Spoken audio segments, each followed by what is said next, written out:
नमस्कार, स्वागत है आप सभी राजस्थान स्टेट ओपन बोर्ड वाले विद्यार्थियों का। साथियों, इस वीडियो में मैं आपको बता रहा हूँ हिंदी विषय का पेपर। जी हाँ साथियों, आप देख पा रहे होंगे कि ये हिंदी का पेपर है और अगर आप बिना ज़्यादा मेहनत के पास होना चाहते हैं अच्छे नंबरों के साथ, तो आपको पुराने पेपर पढ़ना ज़रूरी है। जी हाँ दोस्तों, इस वीडियो में इस पूरे पेपर को मैं अभी स्टेप बाय स्टेप समझाते हुए बता रहा हूँ। तो चलिए हम स्टार्ट करेंगे। उससे पहले अगर आप चैनल पर पहली बार आए हैं तो प्लीज़ साथियों चैनल को सब्सक्राइब ज़रूर कर लीजिए, ताकि आपको राजस्थान स्टेट ओपन बोर्ड की सभी जानकारियाँ मिलती रहें। तो साथियों, ये क्लास है हमारी आज राजस्थान स्टेट ओपन बोर्ड की कक्षा 12वीं के हिंदी के पेपर की। तो चलिए हम पढ़ रहे हैं। चलिए देखिए साथियों, ये आ गया आपका हिंदी का पेपर का पहला सवाल। ये निर्देश हैं और ये पिछले साल का पेपर है। जो आपका पहला पेपर है, वो पहला सवाल है जो आपका हिंदी का, वो है गद्यांश वाला। आप यहाँ पर देख पा रहे होंगे, इसको आपको पढ़ना है और इसकी सप्रसंग व्याख्या करनी है। ये क्या है? काव्यांश है, यानी कोई कविता है और इसको आप अपनी शब्दों में इसकी व्याख्या करनी है। और ये आप यहाँ पर देखिए, आपको सिंपल तरीका बताता हूँ पास होने का कि क्या है। ये ही हैं जो आपको पास कराएंगे, यानी ऐसे प्रश्न जो काव्यांश वाले। आप इसको पढ़िए थोड़ा थोड़ा, जैसे भी आपकी समझ में आता है। आप हिंदी भाषा में, आप अपनी मातृभाषा में नहीं, आप हिंदी भाषा में अगर आप इनका उत्तर लिख देंगे, चाहे टूटा फूटा जैसा भी, अगर आपने 20 से 30% मिलता हुआ भी इससे लिख दिया इसकी भाषा का, तो आपको पूरे के पूरे नंबर दिए जाएंगे। ये बहुत ही अच्छी बात है अगर आप इसको समझ पा रहे हैं तो, क्योंकि अगर आप पूरी वीडियो देखेंगे तो आपको पास होने का तरीका मिल जाएगा। साथियों, जो आपने ऊपर देखा ये वाला, आप या तो इसको कर दीजिए या आप इसको कर दीजिए।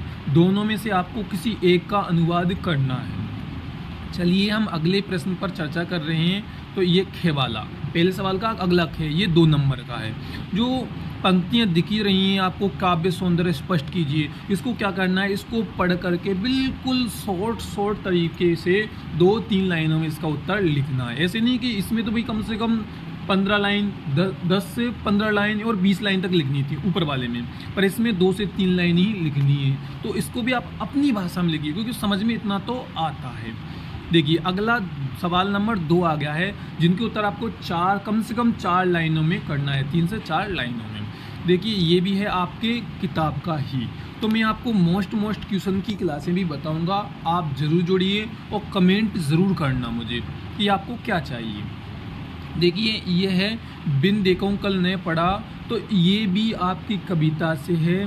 तो ये इसमें आपको क्या करना है? काव्य पंक्ति में मीरा की वंदना को स्पष्ट कीजिए। तो इसका जो उत्तर होगा भाई कि भाई बिना देखे, यानी जो मीरा कहती है कि भाई मुझे श्री कृष्ण को देखे बिना मेरे मन को चैन नहीं मिलता है, मेरा मन नहीं लगता है, इसलिए मैं आपके यहाँ पर ही आके रुक गई। ऐसा इसका उत्तर होने वाला है। तो आप इस तरीके से अपनी भाषा में इसको टूटा फूटा भी लिख सकते हैं, और फिर भी हम कठपुतली बने रहते हैं। क्योंकि देखो ये, अब आप इनको पढ़ोगे ना तो आप अपनी भाषा में इसको लिख सकते हो, क्योंकि मीरा और कृष्ण की जो कहानियाँ हैं, जो हमने सुनी है, हमने जो पढ़ी हैं, वो हमें सब पता है। तो कठपुतली क्यों बना रहता है? क्योंकि देखिए मीरा जब श्री कृष्ण से जो प्रेम भक्ति करने लग जाती थी, तो वो सिर्फ देखती रहती, जैसे कोई कठपुतली का गेम होता है जिसे हम देखते रहते हैं। तो इस तरीके से आप इसको भी करेंगे तो बहुत आसान हो जाएगा। मैं सिर्फ एक बता रहा हूँ कि आपको इस तरीके से ये सवाल करने हैं। अगला देखिए जो गे वाला, ये भी आपको करना है। तो किन्हीं आपको 2 को करना था, यानी तीनों में से 2 कर दीजिए। और अगला जो तीसरा सवाल है, आप यहाँ पर देख सकते हो। आप चाहे तो आप इनका स्क्रीनशॉट लेकर भी रख सकते हो, पर बहुत ज़्यादा इम्पोर्टेंट होगा कि आप इन्हें ध्यान से ज़रूर पूरा देखिए और स्क्रीनशॉट लेकर रख लीजिए। जो आपका तीसरा सवाल है वो भी इसी तरह से 4 लाइन समथिंग करना है। और जो सगुण काव्य धारा की उपधाराओं के नाम बताते हुए सगुण काव्य धारा के कोई 2 विशेषताएं लिखिए। ये भी आपका किताब का ही सवाल है। अगला देखिए भी अलंकार और छंद के बारे में इसको बताना है। अगर आपको आ जाए तो ठीक है, नहीं आए तो छोड़ दो, कुछ भी आपको आए जैसा लिख दो, देख जाना कुछ भी। अगला अब आ गया है सबसे इम्पोर्टेंट, जो आपको पास कराता है, वो है गद्यांश। आप इसको ध्यान से पढ़ लीजिए आप इसको। तो व्याख्या में कुछ भी नहीं करना, आपको क्या करना है कि आपको इसकी जो शॉर्ट लैंग्वेज है, आप देखिए जैसे ये अधिकार सिर्फ सबल के हिस्से में आता है, तो आप कुछ मत करिए, उसको बढ़ा चढ़ा करके छोटा कर करके किसी लाइन को इधर उधर करके लिख दीजिए, आपको पूरे नंबर दिए जाएंगे। क्योंकि मुझे अच्छी तरीके से पता है, मैं ऐसे ही पढ़ाते आ रहा हूँ और बच्चे अच्छे नंबरों के साथ ऐसे ही पास होते आ रहे हैं। और आपको पता होगा कि गद्यांश इसी तरीके से किए जाते हैं, आपको आपके टीचर ने भी यही बताया होगा। तो इसमें आपको डरने की कोई बात नहीं है, या तो आप इसको कर देना या आप इसको कर देना, पर स्क्रीनशॉट ज़रूर ले लेना अगर आप पास होना चाहते हैं तो। और चलिए अगला देखते हैं हम। नीचे जो ये है, तो ये आपकी किताब का सवाल है और साथ में जो सवाल है वो आपकी किताब का है। और ये 3 क्वेश्चन दे रखे हैं, इनमें से किन्हीं 2 के, देखिए किन्हीं 2 के करने हैं, कम से कम 5 लाइनों में आपको इसका उत्तर करना है। तो ये तो आपकी किताब के हैं, तो इनको मैं अभी छेड़ूंगा नहीं, क्योंकि इनकी मैं अलग से आपको वीडियो बनाऊंगा मोस्ट क्वेश्चनों की। अगला देखिए, पीढ़ियाँ और गिट्टियाँ पाठ में किस विसंगति पर व्यंग किया गया है। तो ये आपका वो पाठ आप अपनी किताब में निकालिएगा, उसको पढ़ लीजिएगा, ये आपको आपकी सीरीज में भी ये क्वेश्चन का उत्तर मिल जाएगा।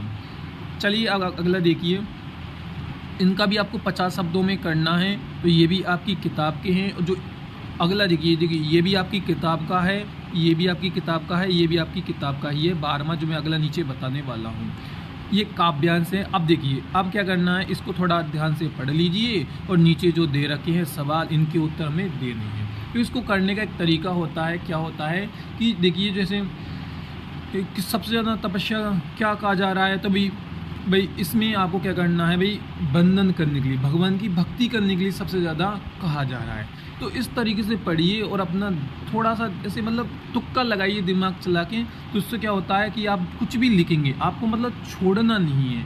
तो इस तरीके से करने का एक सही तरीके होते हैं। चलिए जो 12वां है, तो इन क्वेश्चनों के आपको उत्तर देने हैं। आप अपनी जो सीरीज होगी आपके पास, उनमें 2-4 वो पढ़ के जाना काव्यांश, तो उससे क्या होगा, आपको उत्तर देने का तरीका मिल जाएगा कि कैसे आप उत्तर देंगे। जरूरी नहीं है कि यही आपके पेपर में आए।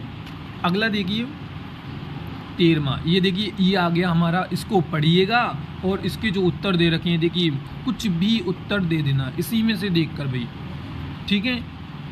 अगला देखिए मिलान कर लेना कि भाई इस देखिए ये भी, इसका उत्तर भी ऊपर मिलेगा, साबर किससे प्रभावित है, तो उसमें सब लिखा है। तो आपको क्या करना है, अभी स्क्रीनशॉट ले लेना और पढ़ना, भाई किससे प्रभावित थे, क्या था, कैसे था, ये सब सिंपल बातें हैं जो उसमें आपको मिल जाएंगी।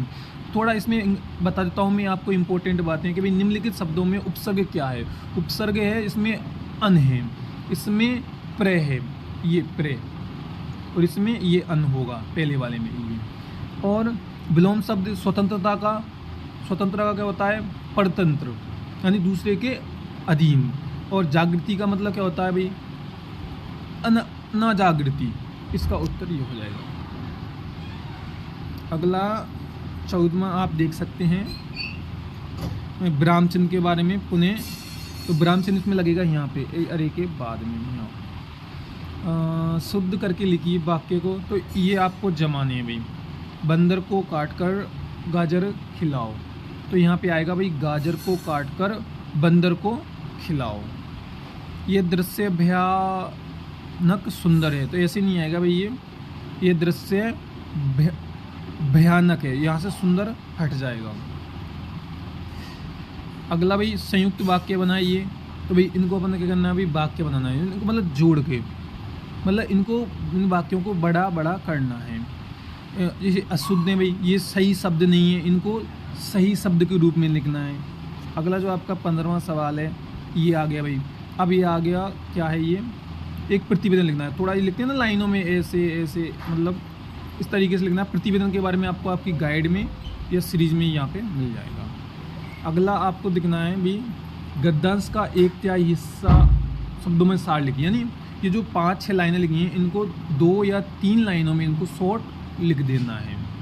अगला आप देखेंगे 16वां सवाल, ये रहा भाई, ये रहा 16वां सवाल, ये आ गया सबसे इम्पोर्टेंट 8 नंबर का। इसकी मैंने क्लासें भी ले रखी हैं, इनकी मैं लिंक नीचे आपको डाल दूंगा डिस्क्रिप्शन में। तो क्या करना है, आपको निबंध लिखना है, और निबंध ही आपको पास कराता है। प्रिय नेता, मेरा विद्यालय, वार्षिक राजस्थान के धार्मिक मेले और राष्ट्रीय एकता हमारी परंपरा। तो इनमें सबसे जो इम्पोर्टेंट है वो है ये पहला दिन वाला और ये परंपरा, और हो सकता है धार्मिक मेले।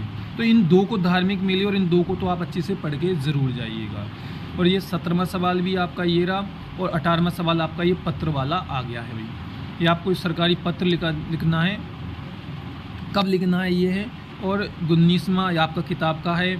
और ये जो आपने जो आपके जो होते हैं ना पीसीपी कैंप, इसके बारे में लिखना है। निबंध टाइप में 40-50 लाइनें लिख दी, जो भी भाई हम गए थे, ये किया वो किया सारा। और आपने अपने विद्यालय में अगर पौधे रोपण किया है तो किस तरह परियोजना बनाई, अगर नहीं है तो तुक्का मार दीजिए, हम ऐसे किया, हमने पहले मिट्टी लाए, पानी डाला, ये किया वो किया, ये सब शब्द आपको लिख देना है। अगला आप देखेंगे तो देखिए ये लास्ट आ गया, तो आपको ऊपर वाला कर दिया तो उसको आपको करने की ज़रूरत नहीं होगी। नहीं किया क्या हमने, नहीं किया भाई, खंड के आ गया। तो आपको ये करना है भाई, या तो आप इस ऊपर वाले इनको कर दीजिए या आप इनको कर दीजिए, यानी ये जो लिखा है ना 25 तक, इनमें से या तो ऊपर वाला या नीचे वाला करना है। तो अगर आपको वीडियो अच्छी लगी है तो वीडियो को लाइक कीजिए और आप कमेंट करके बता दीजिए कि आपको कौन सा पेपर देखना है, वो भी मैं आपको बता दूंगा।